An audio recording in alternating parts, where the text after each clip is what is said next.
This entitled mom is jealous of her daughter's friend. She poisons her daughter's mind to turn against her, and you won't believe what shocking lengths this mind-controlled zombie will go to. Happy birthday, today's your birthday, and on with the revamped show.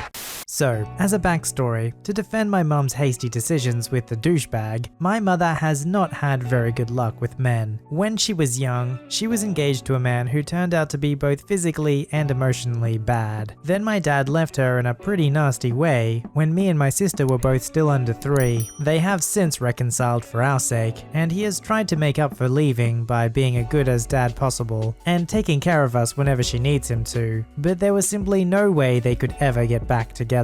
After getting over the heartbreak that was my dad, she dated a slightly younger guy for quite a while, but he then decided he wanted kids of his own, and my mum ultimately decided she didn't want any more children. She then went through a few short-lived relationships until she sort of came to a conclusion that she was better off alone, and so there we were not introduced to any new men for quite a while. Enter the douchebag. By now I was 18 and my sister was 16. At first the guy seemed nice enough, if not a little too eager to get on our good side. He gave me quite a bit of money for my 18th birthday. He would buy us treats and cooked quite often. Then all of a sudden, way too early, he moved in officially. Now we lived in a 2-bedroom place as my mum had long ago decided she'd rather me and my sister have our own rooms, and she could sleep in the living room. He tried to argue about this by pointing out I was moving to America anyway. Yeah, but not for another 5 months. So I should move into the living room, since he and mum were paying rent. He didn't, as far as I know. I argued back that I still had senior year to finish, which meant a lot of homework and reading for exams, so I needed the privacy. My mum backed me up on this, thankfully. He also tried to establish meal times. We hadn't had any rules about when to be at the dinner table for years, as my mum didn't work regular hours, and me and my sister had lots of hobbies and friends. My mum would cook a few days worth of food a couple times a week, and we all just ate dinner when we were hungry. And if it happened to be at the same time, great. The new guy was not having it and kept saying that if he cooked dinner, we needed to be home by X o'clock to eat it. We told him we didn't need him to cook dinner, and being home by X was not always even possible. He called us ungrateful and stopped cooking altogether. We had a dog at the time, and so did he. He worked 12-hour days and sort of just said, "You'll walk him, right?" My sister refused point blank, as both dogs were rather active and strong. I didn't have the heart, so I agreed, more for the dog's sake than his, and wondered what would happen when I did eventually move to America. Mind you, he'd never walk our dog if he took his dog for a walk, but assumed when we walked ours that we would walk his too. My mum didn't notice this since they often went to walk the dogs together. He also basically just assumed we'd look after his 4-year-old daughter whenever he had plans. The daughter lived with her mum most of the time. It didn't matter if we had friends over or if we had homework. If he had to be somewhere, he'd just leave the girl with us. This girl loved us, but she was entitled as heck, as she was an only child of her parents and spoiled rotten. She was cute in a way, but did I want her around when I had friends with me? No. It was kind of embarrassing since she wasn't actually my sister, and we never had any warning. I ended up usually just going to my friend's place, which was a shame because all of my friends loved my dog. I may have been able to just suffer through all of this, as I figured we were just trying to find a way to this new sort of family. We had just had to get to know each other a little better. I also knew I was leaving soon, and that my sister was better at holding her own than me, even though I did feel bad to leave her behind if the situation didn't turn better. Then finally, there was the event that broke the camel's back. It was Friday, and me and my sister were leaving to spend the weekend with our dad. The new guy asked when we'd be back, and we just said sometime Sunday. He got this confused look on his face and said, "Not tomorrow?" We were like, "No, we always come back on Sunday, so we can have one full day with him." We were confused because by this point, he had lived with us for a couple of months, and we spent almost every weekend with dad. "Okay, what time?" "After dinner, like always, around 6 or 7, since we have school on Monday." "Nope, you have to come back earlier." "Why?" "It's not fair that you don't spend any time with us during the weekend when we have the time off." My sister and I had these identical WTF looks on our faces. Since when did this guy want to spend excess time with us? Also, we had known him for maybe 4 months. What right did he have to claim the time we had reserved for our dad? We were home last weekend and you went to the hockey game. My sister then said, why didn't you spend time with us then if it's so important? Now you're just being disrespectful. Your dad is a piece of crap who left your mum high and dry. He does not deserve you to visit him. Even my mum was like, whoa, whoa, whoa, that's enough. And my sister started crying. She was way too young to remember anything that happened when dad left, and she only remembered him being a good dad.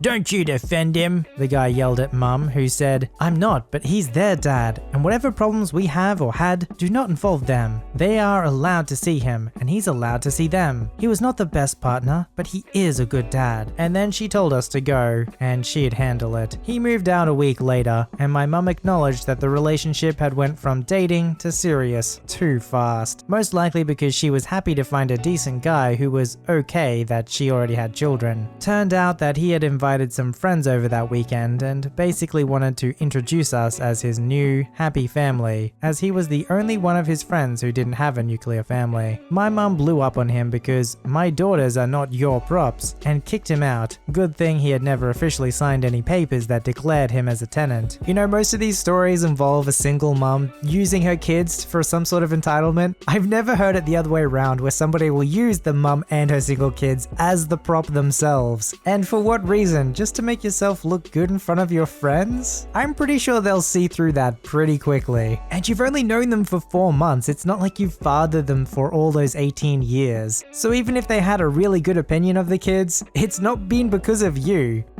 I worked at a golf course for a little while and worked in the banquet department for weddings. I primarily bartended but helped run food during dinner service. As the summer went on, the younger students went back to school and my manager hired some older women, 50 to 65, to fill their positions. One of these women, we'll call her Heather, was short, apple-shaped, and one of the sweetest women I had ever met. She was helpful, eager to learn, and patient with everyone. She had no prior experience and wasn't the most nimble person, but she did her best. One night we were short-staffed on the bar, and Heather volunteered. I did my best to teach her, while still serving guests without sacrificing quality of service. Luckily, we only had to keep track of what we gave out for the open bar, instead of taking cash, or that ship would have sunk. We spent 11 hours together from setting up the bar, working the whole wedding, and tearing down with the rest of the staff. She was quite lovely, but nosy, asking about my entire life story. By the time we were cleaning up the bar, she was talking about going for drinks and getting our nails done. I drew a mental line, as I don't trust anyone who wants to be best friends from the jump. It never ends well. I deflected by saying I usually take care of my long natural nails myself. This woman was old enough to be my mother, and didn't know the real me, as she was getting my parents or work self. I'm more reserved and I watch my language. She helped on bar a few more times, and mentioned that she had a son my age, and daughter who also loves horses. Her son was about to finish university, and we had similar interests. Alarm bells went off in my head. She casually mentioned that we would get along, and she could bring him around when he was home for Christmas. I just kind of chuckled, not knowing how to politely say I wasn't interested in her son as a dear husband or her as my mother-in-law. At the end of the wedding season, we all planned a Christmas party so that everyone could come, including the summer students back on holiday. I stayed and worked the pub, and Heather came in a few times while I was working, mentioning that she was going to bring her son Andy to the Christmas party so we could meet. She also told most of the staff at work that this was happening. She was warned that it wasn't that kind of party and that we were getting quite drunk. Skip to the party and she walks in with her entire family, who is of drinking age. She bought everyone a small gift and I thanked her, apologizing for having nothing in return. She returned to her family, then came over to me while I was playing beer pong and brought her son along. Hey OP, this is my son, Andy. He's home from X University for the holidays. Nice to meet you, OP.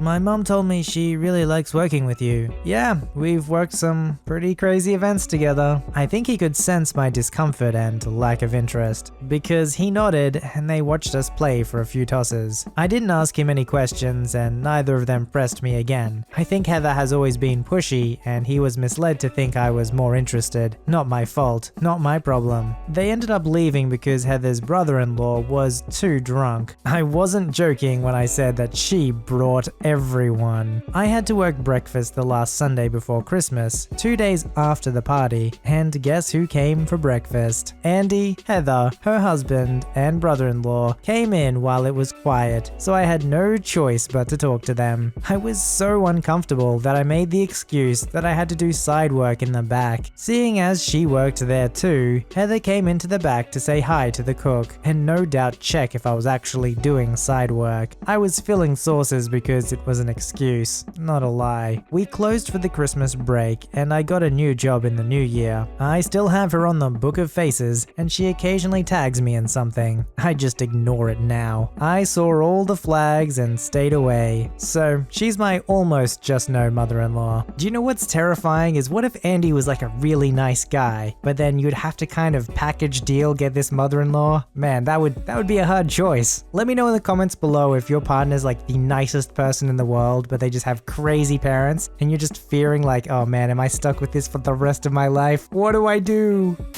The background. So me and Amelia, our EK, grew up together in the posh part of town. As a kid, Amelia was basically like any other normal kid, but as she grew up, her mother, EM, tried to instill into her all her entitled behaviors and views. EM thought the world was incredibly unfair and owed her. She hated anyone who lived in a bigger house and had nicer things, even hated people who looked better than her. This last point also includes children she thought who were better looking than her kids. She would steal from local kids, claiming how her kids deserved it more, insult anyone who slightly disagreed with her kids' behavior, and thought that kids should be honored to be friends with her amazing kids. If a friend was late to ask her kids out to play, she would yell at them and say they deserved it for disrespecting her kids. Once she scolded me and my friend for being late, calling my friend the N-word and telling her, "You should feel honored to even be friends with Amelia, and you treat her like this. You should have stayed in Africa where you belong. You deserved everything you got there." Just so you know, my friend was orphaned after her parents were killed, had her right leg crippled by the attackers, and lived a hard life in the streets in Africa until her parents adopted her. We were 10 years old when this happened, yet EM never felt wrong about what she said. My parents and my friend herself confirmed this. I tried to avoid EM after this, but never blamed Amelia. It's not her fault. The main story. Growing up, it seemed Amelia tried to ignore EM, but there were times she did act a little like her. When she was 15, she unfortunately had a heart attack and discovered she had multiple heart problems, which resulted in 5 surgeries. It was during this time EM took full advantage and convinced her that her views were right, saying things like, "See, mommy knows these things. Life is unfair and you deserve everything." After Amelia made a full recovery, she had changed as a person. She became bitter, selfish to the core, and entitled to everything. I didn't think it was that bad until we started to go on nights out together when we were 19. At first, things seemed normal, just a bunch of fun with my best friends, but the more we went out, the more her real personality shined through. She would growl at any pretty or slim girl that would walk by, try to force people to buy her drinks, and would repeat the same crap EM would say. Eventually, instead of targeting complete strangers, which I called her out for, she turned her attention on me. Things would be fine if it was just us, but the second a guy expressed interest in me, she would turn on me. She started gaslighting me, attacking my looks and personality, started spreading horrible rumors about me, and trying to make me insecure. And this is the start of what she would do. She started mimicking how I dressed, mimicking how I talked, and making up stories for attention. One night after calling her out, she drunkenly admitted, "You don't deserve anything. This should be my life." Because of the gaslighting I mentioned prior, I stupidly moved forward after she said that she was being dumb the next day. One night, we were out and a very tall rugby player approached us. Amelia was clearly smitten by him, and he appeared very interested in her. I left them to it but stayed close just to make sure she was okay. They were laughing and having a good time. I was so proud of her as this was the happiest I'd seen her in a long time. It came time to go, so I went back over and told Amelia we had to go. She started saying how she wanted to stay when the guy cut her off, turned to me and said, "Sorry, before you go, can I get your number?" Amelia looked devastated. I got angry and told him I don't give my number to jerks, grabbed her and left. As we left, Amelia began screaming at me. "It's all your fault this happened." She kept screaming and crying about how I ruined her chances, that she deserved happiness but I steal it from her, and telling me it was my fault, that I think I am better than her, that because I think I'm gorgeous and rich, I'm not rich, and certainly don't think I'm pretty, I get what she is entitled to, and saying EM was right about me, that I'm someone who ruins what is rightfully hers. I shut her up and took her home, but this is where I made my second dumb mistake. I forgave her and dismissed it as just Amelia being upset and drunk. How Amelia is a monster. Over time, my other friends who met Amelia started to warn me of her severe envy of me and her entitlement, warning me they think she is going to try and hurt me, that they were scared for my well-being and safety. Obviously, me being an idiot in denial, I said they were exaggerating and that she would never hurt me. After all, we're best friends. The night I finally realized what Amelia had become, we went out to the cinema and decided to go to the bar. At the bar, a few guys approached me trying to flirt, one having a very cute pug with him. I turned them down saying I have a mate date with Amelia, but I was flattered. When I turned my attention back to Amelia and she was talking to 3 women, one being very drunk, the drunk woman started asking who I was when Amelia said I was her girlfriend. I laughed it off, telling the woman that she was kidding, but Amelia insisted, adding that we were in an open relationship. The woman revealed she was bisexual and that she loved the ladies. Like I said, she was off her face drunk. Amelia kept saying about our relationship, so I had enough and stood by the wall on the phone. The woman then approached me and stuck her hand somewhere inappropriate. I slapped it away, yelling, "What the frick are you doing?" When the woman said my partner said I was into this, I told the woman that Amelia was messing with her and that it is all untrue, but the woman ignored me and began trying to force herself on me. I started screaming for help, but no one did anything. The bar was full and they just stared. I started fighting her off me when I saw Amelia was watching. I called over and she just stood there, smiling. I managed to get the woman off and just ran to the bathroom sobbing. Amelia came in looking disappointed and said she was bored and wanted to go home. As we left, I saw the cute pug and went to pat it when the man pulled the dog away saying, "I don't let skanks touch my dog." I just burst into tears and ran out of the building. Amelia following, laughing her head off. As I cried, Amelia told me I had nothing to cry over. I yelled at her saying I saw her watching everything and asking why didn't she help me. Amelia just responded, "You deserved it." I was shocked and asked her to repeat what she just said, as I couldn't believe what I just heard. With a smile, Amelia said that I deserved it, that I took everything that was rightfully hers, so I was asking for it. She started to laugh, saying how hilarious it was, and I just stood there in complete disbelief. She said how my life should be hers, the attention should be hers, and that the world owed her, and I deserved none of the things I had, that this was just karma. Amelia kept laughing and told me that EM said that she should just do something like this to teach me a lesson for taking what she deserved. Turned out the woman insulted Amelia, saying that I was too good looking to be with her, so she said she should go for it with me, that I would resist but I was into that kind of thing. She wanted to watch me get assaulted, wanted to see me cry in pain, all because she felt entitled to my life that I didn't deserve. I just stayed quiet and waved down a taxi. Amelia tried to get in with me, but I shoved her out. She started screaming at me that we were going the same way and needed a ride, but I told her, "Stay the frick away from me, you crazy fitch. Get yourself home." She cried about being in town in the middle of the night with little money, saying something might happen to her. I laughed in disbelief and asked her why the frick should I care, and left in the taxi. After that, EM kept banging on my door demanding an apology for what I did to Amelia. I tried to ignore her until eventually I opened the door and asked her if she knew what she did. She supposedly didn't, so I filled her in and told her how she is lucky I didn't contact the police on her. EM shockingly said, "So what? Sounds like you deserve that after everything you did to Amelia. You abandoned her in town in the middle of the night. Anything could have happened to her." I yelled at EM that I wish something did. I told her to get lost or I was calling the police. She left and I never spoke to Amelia or EM again. I told my friends what happened and word got around about it, so now people keep a distance from Amelia. That incident has scarred me. I hate Amelia for this. Honestly, I've never really understood the whole frenemies relationship. If you don't have a very good healthy relationship with them as a friend, why are you still friends with them? Maybe it's situational, maybe there's enough good things that happen that you kind of forget the bad. But here's the question you should ask yourself. Do you really want things to get this bad before you end the friendship?